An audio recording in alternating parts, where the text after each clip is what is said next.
at a time. Keep it shining like the stars we see above. I wanted to be here by my side.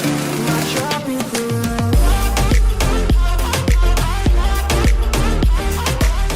Assalamualaikum warahmatullahi wabarakatuh. Hai Lancer, apa kabar? Perkenalkan, nama saya Apip Ridwan. Saya punya usaha bandeng rorot oleh-oleh khas Kota Bekasi. Bandeng rorot itu adalah bandeng isi tanpa duri. Berbeda dengan bandeng presto. Kalau bandeng presto itu adalah bandeng duri lunak. Jadi proses bandeng rorot dengan bandeng presto itu berbeda. Kalau bandeng presto itu dimasak dengan suhu tinggi dalam mesin presto sehingga duri-durinya menjadi lunak. Tapi kalau bandeng rorot, proses awalnya adalah durinya itu ditarik dulu, kemudian dagingnya dikeluarin, kemudian duri-duri kecilnya dipisahkan dengan dagingnya, lalu nanti setelah bersih dari duri-duri, dagingnya dicampur dengan bumbu dan dimasukkan kembali ke dalam kulit ikan bandeng.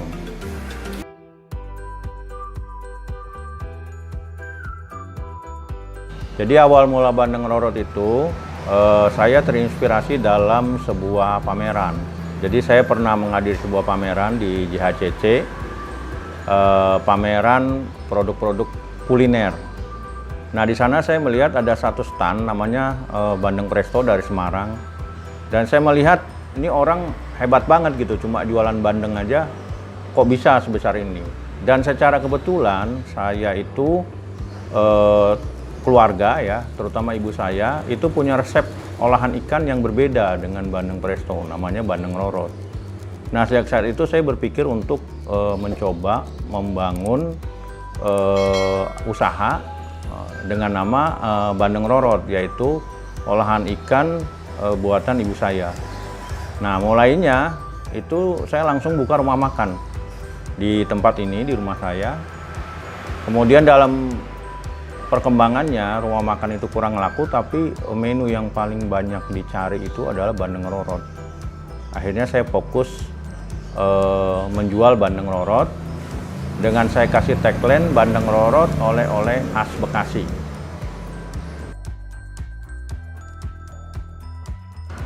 Saya memulai usaha bandeng rorot itu tahun 2011. Jadi kalau dihitung sampai hari ini kira-kira sudah 9 tahun. Saya mulai usaha tahun 2011 dengan modal awal kira-kira 10 juta lah. Karena kita waktu itu membuka rumah makan. Itu 10 juta itu untuk beli properti dan modal kerja di awal. Setiap olahan makanan itu harus ada izin. Ya, kalau untuk produksi yang tidak beresiko itu izinnya dari Dinas Kesehatan, namanya PIRT, singkatan dari Produk Industri Rumah Tangga. Nah, awal-awal saya mengajukan izin ke Dinas Kesehatan dan keluar izin dari Dinas Kesehatan kira-kira 2 tahun sesudah saya mulai usaha. Kemudian dalam perkembangannya, produk saya ini kan produk frozen food, artinya produk olahan ikan yang disimpan dalam freezer. Ternyata itu tidak bisa lagi izin lewat Dinas Kesehatan. Akhirnya saya harus mengurus izin ke BP PON atau Badan Pengawas Obat dan Makanan. Nah, alhamdulillah setelah saya proses kira-kira 3 tahun yang lalu izin BP POM-nya keluar. Kemudian izin-izin yang lain saya kira yang harus dimiliki oleh usaha makanan itu adalah sertifikat halal. Jadi kita sudah 4 kali memperpanjang sertifikat halal sampai hari ini.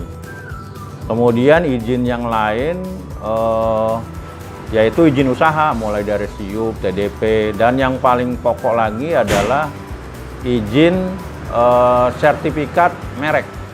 Jadi produk bandeng rorot ini sudah terdaftar di Kemenkumham. Jadi merek bandeng rorot ini adalah merek terdaftar di Kemenkumham. Nah, orang lain itu tidak bisa lagi meniru produk saya gitu, karena ini sudah menjadi hak prerogatif dari saya gitu. Jadi cara pemasaran saya itu ada 4 macam. Yang pertama kita buka toko di rumah ya, kita jual gitu dengan harga konsumen. Kemudian ada juga sistem reseller. Jadi kalau ada teman-teman mau reseller produk kita itu bisa. Ya, jadi pembelian misalkan 25 atau 50 ada potongan harga sekitar 20%. Kemudian yang ketiga kita masarin di online, kemudian di GoFood ya, dan yang terakhir kita masarin ke rumah-rumah makan menjadi salah satu menu di rumah makan. Ya, kalau promosi itu kita memanfaatkan berbagai media. Yang paling in sekarang ini adalah media sosial. Jadi kita ada Instagram, ada Facebook, ada Twitter, ada Google Business. Nah, itu semua kita manfaatin, bahkan marketplace juga kita ada. Kemudian kita juga menghadiri pameran di berbagai tempat. Kemudian dalam pameran itu salah satu bonusnya kadang-kadang diliput oleh media, baik koran maupun elektronik. Dan alhamdulillah kita sudah diliput hampir 7 stasiun TV. Nah, itu bagian dari memperkenalkan produk kita, dan baru saja kemarin kita juga di-shot oleh salah satu televisi gitu. Jadi sudah yang ke-8 kita diliput oleh televisi. Nah, termasuk media yang sekarang ini nih yang saya diwawancara, ini adalah bagian dari media promosi kita. Ya alhamdulillah ya, pendapatan dari Bandeng Roro itu bisa mencukupi semua kebutuhan. Anak saya kuliah dua-duanya, anak saya 2 dan kuliah dua-duanya, dan alhamdulillah tahun ini selesai semua. Dan itu semua berkat dari jualan bandeng. Ya, pembuatan bandeng itu ya kira-kira kalau dari pagi sampai sore ya kita menyelesaikan sekitar 100 sampai 200 ekor bandeng gitu. Itu mulai dari proses pencucian, proses merorot, pengeluarin duri dan daging, sampai proses packing. Jadi dalam satu hari itu kita produksi rata-rata sekitar 100.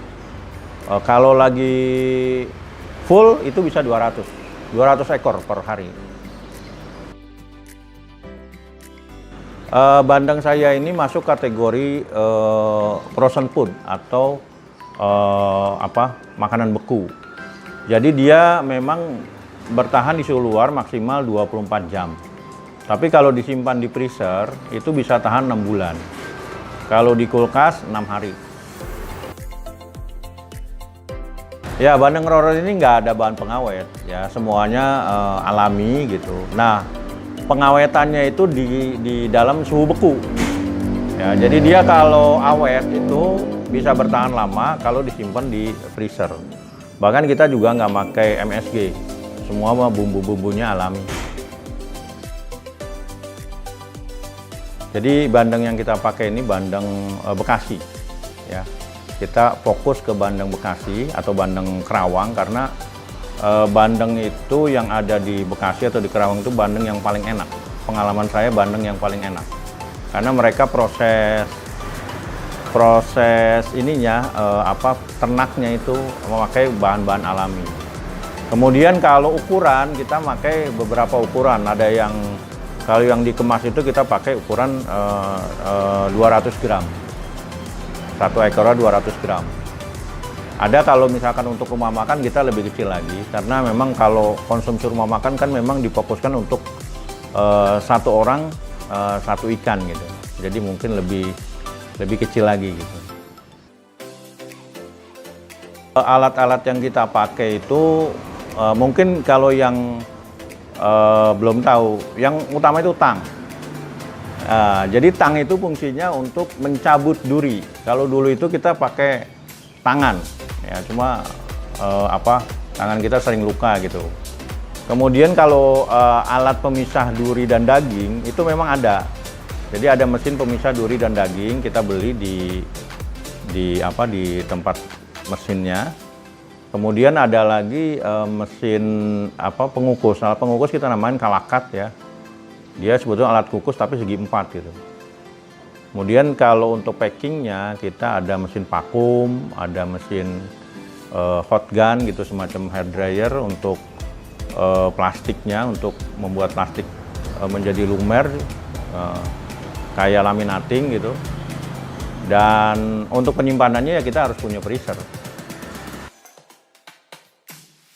Ya kita kalau pemasok bandeng sudah ada ya, itu udah langganan gitu. Jadi setiap malam dia kirim, tiap malam kita kirim gitu. Dan saya selalu minta bandeng yang fresh.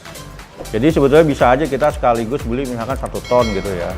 Tapi media penyimpanan kita nggak ada. Cuman kalau misalkan banyak seperti itu lebih lama nanti prosesnya. Jadi kita setiap hari ya, setiap malam itu pemasok antar ke rumah kita gitu. Kalau lagi normal itu sekitar 100 sampai 150. Tapi kalau lagi musim seperti kemarin PSBB ya, itu satu hari bisa 200 ekor gitu. Pada saat PSBB kemarin justru produk-produk frozen food itu meningkat penjualannya. Karena apa? Karena orang itu kan akses untuk beli makanan di luar itu nggak boleh karena mereka harus di rumah ya. Kemudian banyak toko-toko makanan itu juga atau rumah-rumah makan itu pada tutup gitu. Kita itu kemarin mengalami peningkatan hampir 200% lah pada saat musim PSBB. Tapi setelah PSBB sekarang ini memang terjadi penurunan.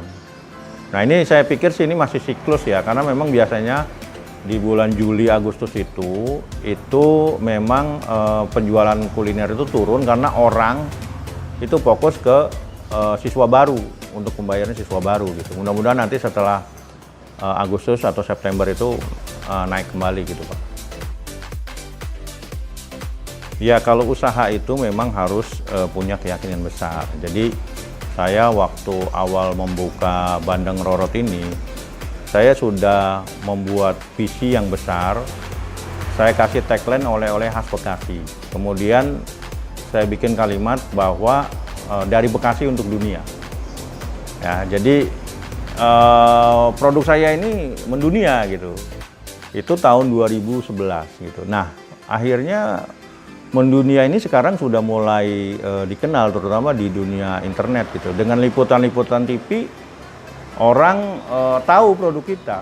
Ya, bahkan pembeli-pembeli dari luar daerah tahu produk kita lewat media-media televisi. Jadi kemungkinan ke depan bisa jadi saya ekspor gitu atau membangun pabrikan yang besar gitu untuk bisa melayani kebutuhan bukan hanya Kota Bekasi gitu. Jadi dalam bayangan saya ke depan tuh Bandeng Rorot ini seperti Bandeng Presto Semarang gitu. Jadi orang kalau udah bicara Presto pasti Semarang. Kalau bicara Rorot orang larinya ke Bekasi gitu. Kalau online itu memang udah menjadi kewajiban ya buat pelaku-pelaku UKM. Karena memang sekarang trennya itu adalah orang lebih cenderung membeli barang-barang lewat online ketimbang offline, terutama generasi-generasi milenial. Dan saya juga merasakan bahwa penjualan saya, kalau dulu itu hampir 70-80% itu kan offline, 20%-nya online. Nah sekarang sudah terbalik, 70%-nya online. Orang kalau beli itu produk saya itu paling lewat GoFood atau dia tahu dari sosial media, kemudian order, transfer, kita kirim.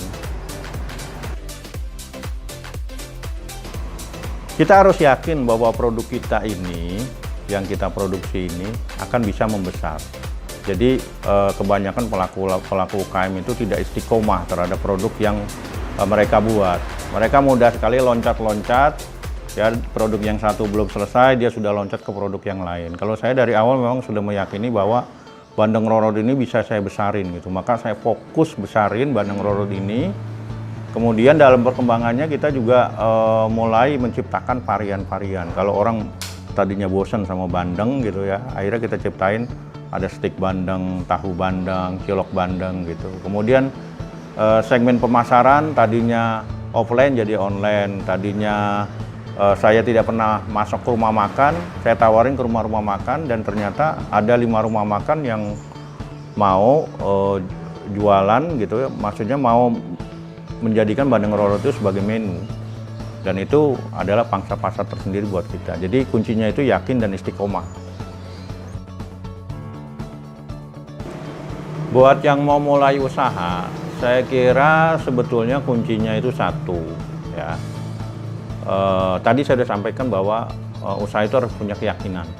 Nah itu, jadi saya selalu mengajarkan kepada teman-teman yang baru mulai usaha memakai ilmu action dulu. Ya, jadi jangan banyak teori, jangan banyak masukan-masukan dari orang, action aja dulu. Jadi saya dulu waktu pertama kali buka bandeng rorot itu nggak mikir panjang. Ya, oh caranya mulainya buka rumah makan. Ya udah, saya buka rumah makan. Dan alhamdulillah rumah makannya tutup. Kenapa tutup? Ya karena saya nggak punya pengalaman gitu kan. Nah, hal yang kedua yang harus diyakini oleh pelaku usaha bahwa yang namanya bisnis itu tidak selamanya sukses gitu. Ada kalanya kita gagal gitu kan. Dan itu rumah makan itu saya dulu gagal gitu. Tapi saya pelajari lebih dalam dari rumah makan itu, ternyata dari sekian banyak menu yang saya sajikan, yang paling banyak diminati orang bandeng rorot. Nah dari situ saya belajar, saya fokus ke bandeng rorot gitu. Jadi bukan berarti gagal itu mati gitu ya, tapi kita belajar dari kegagalan itu. Yang kedua, kalau yang udah berjalan itu tetap harus yakin ya. Kayak musim pandemi sekarang ini kan, banyak orang-orang yang tiba-tiba omsetnya amjlok gitu kan. Buat saya itu bagian dari siklus bisnis gitu. Bisnis itu kadang-kadang naik, kadang-kadang turun gitu kan.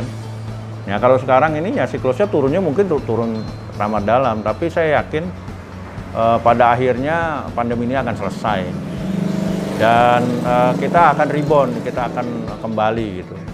Untuk bisa naik lagi, bahkan lebih tinggi lagi gitu. Jadi yakin dan istiqomah itu yang menjadi kunci bagaimana bandeng rorot itu bisa bertahan sampai hari ini. Lensa Rera ini sangat bagus ya karena lebih mengutamakan liputan-liputan pada UKM. Dan saya pikir konten-konten seperti ini harus diperbanyak ketimbang konten-konten yang kadang-kadang saya suka lihat itu kayak prank gitu kan, kurang mendidik lah gitu. Dan saya berharap ini Lensa Rera menjadi inspirasi bagi teman-teman yang mau belajar bisnis.